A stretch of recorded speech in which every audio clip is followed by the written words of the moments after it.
All right, this is Openstax U.S. History, Chapter 10, Section 5, The Tyranny and Triumph of the Majority.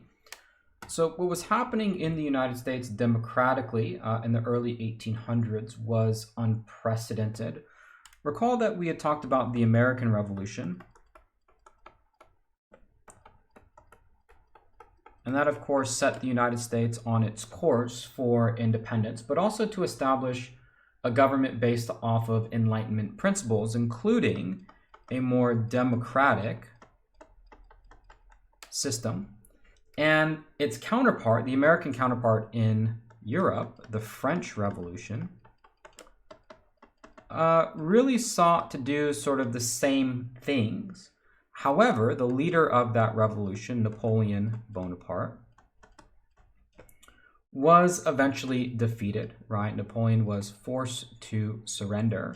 So this democratic impulse in Europe more or less was reverted. In Europe, kings and queens essentially reclaimed their thrones. Now, essentially, there was some democratic change in Europe, but for the most part, the French Revolution, didn't quite succeed in the same way that the American Revolution did. And by Napoleon being forced to surrender, kings and queens reclaimed their thrones. And so the United States was uniquely democratic in that respect. And so Alexis de Tocqueville, a French aristocrat, that means, noble, was sent to the United States essentially to study the prison system. And he wrote a book called Democracy in America. So this is Tocqueville's book. And he really just wrote about his travels. And of course, one of the main themes or central themes to his book was the way in which the United States was becoming a more democratic system. And he outlined ways in which this was, one, a triumph, which means, democracy was a good thing, but also the tyranny, how it could be a bad thing. Tocqueville talked about how in the U.S. there was much more equality before the law. This obviously was a good thing compared to what was going on in Europe. But at the same time, that democracy had led to what he called a tyranny of the majority, in which a majority can essentially rule over a minority population. And we of course saw this with the Trail of Tears, right? And so that was potentially one of the downfalls or downsides to an open and more democratic system. Now, by the 1840s, Andrew Jackson and the Democratic Party, Andrew Jackson had already served 8 years in office. His successor, Martin Van Buren, had served 4 years in office. And the full political system of the second party system had emerged. This was, on the one hand, the Democratic Party and the Whig Party. So by the 1840s, essentially there are 2 political parties in town. The first party system being the Federalist and Democratic Republicans, John Adams versus Thomas Jefferson. Here we're talking about the Democratic and the Whig Party, Andrew Jackson, Martin Van Buren in the Democratic Party. Whigs would be people like Henry Clay, for example. And this was a time where not only was the country becoming more democratic in removing property requirements, but voter participation increased dramatically. Something along the lines of 20% to about 80% of people were engaged in politics. And this had a lot to do with the strategies that were used by the Whigs and by the Democrats. Now, initially, the Democratic and Whig parties essentially stood for the pro-Jackson party. So if you're for Andrew Jackson, you were a Democrat. And the Whigs stood for the anti-Jackson party.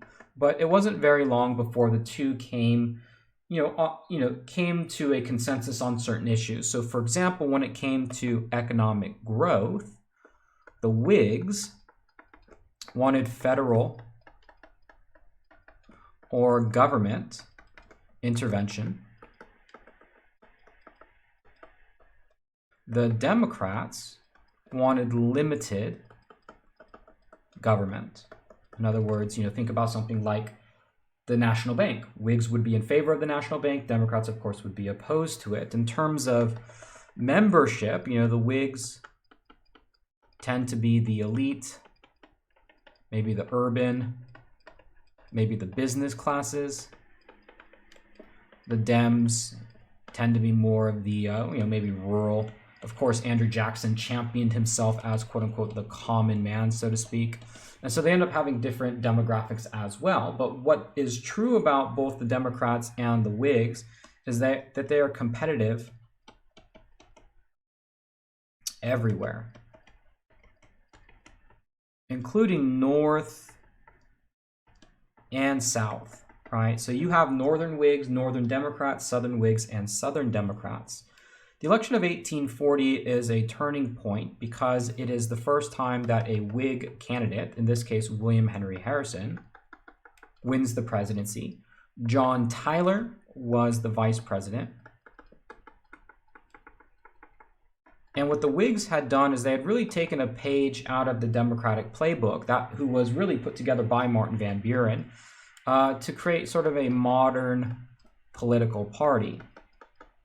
And of course, that means a political party that has slogans, parades, that goes out and actively gets the right to vote. In fact, William Henry Harrison was a war hero, just like Andrew Jackson, so taking a page right out of the Democratic playbook. The slogan, right, Tippecanoe and Tyler too. William Henry Harrison had won the Battle of Tippecanoe. That's what that nickname refers to.